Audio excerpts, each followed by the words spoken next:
Welcome everyone, another great fireside chat. Today we're talking about long-term care costs. How do they work? Where do these costs come from? More importantly, how do you plan it so your plan does not get derailed? We're covering all of that. Let's start with a high-level view here, Kevin. We know there's a public system, there's a private system. If someone has to go to a long-term care facility, high level, how does it work? Yeah, I mean, basically what you're looking at, this is not an asset-based system. This is one that's based on your income, and that will have a huge effect. Exactly. That'll have a huge effect as to what's going to go on. So, I mean, you can have tons of assets in the bank, but very little income. That's going to qualify you better than if you have no assets and a really high income coming in from pensions and everything else. Yeah, and it does vary a lot. Yes, province by province. Each province, each territory is going to have their own system to determine eligibility of who qualifies, as well as the criteria to determine the rate. And we'll go through that in a second, but just appreciate it does vary by province. It does. But you hit a key misconception right away. A lot of times folks think, oh, I got too much money in the bank. I'm going to have to pay this really high rate when I go into the care facility if I use the public system. And that's really not the case. No, reality is it's completely different. You're right. As it is, it's all based on your income and how much you've got. I mean, you may have assets, and that's always nice to have, but it is income-based. That is one thing to really stress at this. And as you mentioned, province by province, things are going to change. And it may also change depending on whether you're looking at private, public. Not only that, but whether you're looking at one-room individual or whether you're looking at multi-room. Yeah, and so tax return, not how much you have in the bank. That's key to determine the rate for the public system. If you go with the private system, pretty much you can time whatever the public rate is by 2 or 3. Exactly. But you're going to have more bells and whistles, more options, more services. The public system, everyone gets the same service, just how much they pay. That varies. And we'll go through some of that in a moment. In fact, why don't we jump into that right now, a scenario. Now, I took all this data from seniorcareaccess.com. I had to assume a situation because it does vary. That's right. So we assumed an 80-year-old individual with $50,000 of gross income, $40,000 of net income, and they went across the different provinces and territories and tried to approximate what would it cost for that individual to use the facilities. You can see that now, and it does vary quite a bit.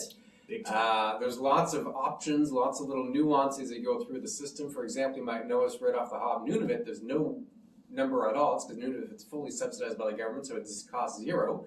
In Nunavut, Yukon, it's a flat rate, so everyone pays the same. There's no variance according to income. Every other province has a slightly different formula. Yeah, and also there's also the scenario when you're taking a look at, you look at Manitoba, you look at Saskatchewan, those are basically, they are one rate. That's what you get. Whereas if you're trying to look at Ontario or Quebec, it depends. Are you in a ward or are you in a private room? And that will have a big difference as to whether your money goes up or down. And again, the more people in a room, less you're going to pay because of the way the system's set up. So again, you look at those numbers and you see where it is. And again, this is all, as you mentioned, public. This is not the private system. Times it by 2 to 3, now you're getting more on what the private system is going to do for you. Yeah, so this is the publicly available system if someone needed the long-term care facility. There's lots of variants. For example, BC, it's based on your income, 80% of the net income. However, there's a minimum and a maximum. That's common for many provinces. They'll have a minimum and a maximum, and then there'll be a separate rate for low-income individuals. That's also common.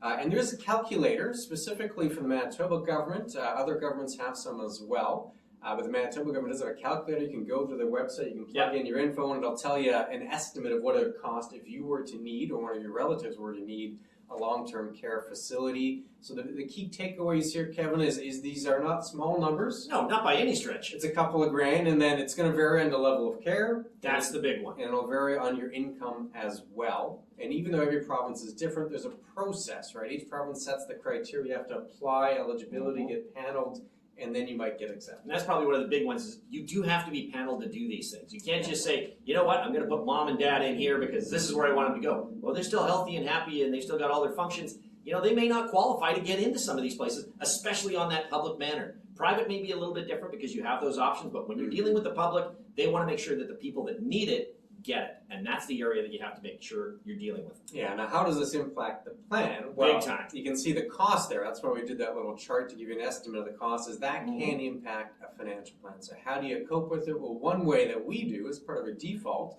when we're doing retirement projections, we usually don't include the house. We include it as part of the financial snapshot, of course, the net worth, but we might not include it as part of the retirement funding, with the idea that if you were to need access to a nursing home or a care home, you'd likely sell the house. Then you get equity from the property, which you can then use to cover these costs. That can, but there's also the problem with that, and maybe you want to plan a little differently, because let's say it's a couple, if one is still functioning well and the other one we have to deal with things, well, now you still have to have the upkeep for the house, and you also have to worry about whether you're paying the public or private costs for this that could be substantially higher than what you planned. So you may want to work some of this in there just in case, depending on whether you're dealing with a single person or whether you're dealing with a couple. The what if scenarios, right? Do you want to stress test your financial plan? And we often do that. We're talking about one what if scenario. What if there's extra costs to come long-term care?